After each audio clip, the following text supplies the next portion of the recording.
College now, live odds, sportsbookreview.com. Great game. Baylor on the road to take on West Virginia. Number 1 against number 10, and number 1's undefeated, and they're 6-point dogs. West Virginia 6, 139 the total. Big surprise, Baylor at number 1.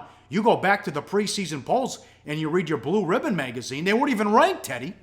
No, yeah, the Bears are listed on page 161 of the Blue Ribbon, which tells you they were not in the preseason top 25. Now, they've legitimately earned the spot. You know, they're 15-0. They have wins over Louisville and Oregon and Xavier and Michigan State, all in non-conference play. That's good enough. Scott Drew, quote, "As I shared with the players, not many people get a chance to be ranked number 1, and that's a great honor. Baylor Nation deserves it because they helped us get here. We're glad to make them proud and happy, and it gave them something to be excited about. But big picture, we know no one is going to remember who's ranked number 1 in the first week of January." This is my question about Baylor. I know they played really good so far. Are they good enough to stay there, Paulie? That's my biggest question. I will say no. Also, first-time number 1s usually are only there for a short period of time. They are tough. They're great on the boards. But do they have enough on offense in a tough place to play?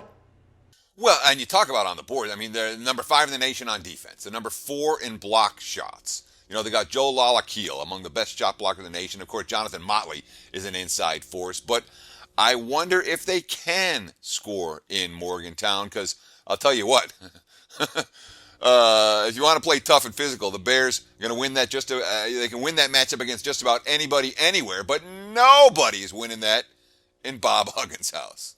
Last year, West Virginia, -6. They beat Baylor 80-69 here.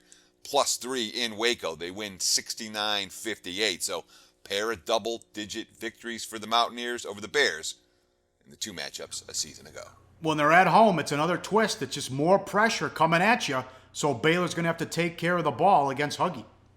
Yeah, and I mean, West Virginia is playing the turnover game really at a historic pace. We talk about turnover percentage. All right, that's the percentage of possessions that end in a turnover.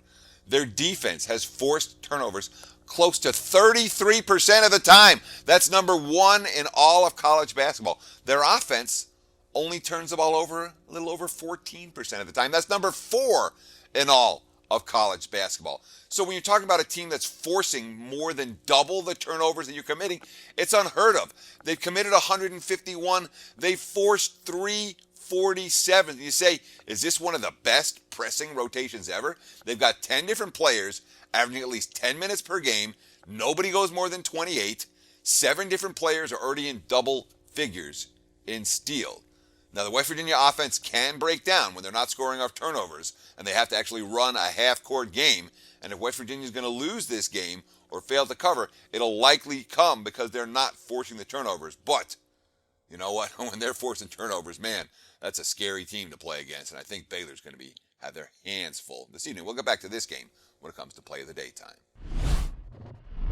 Hey, guys, for the full video, go to sbrpicks.com. Go to sbrodds.com. Browse, compare, and shop live odds available at top online sportsbooks.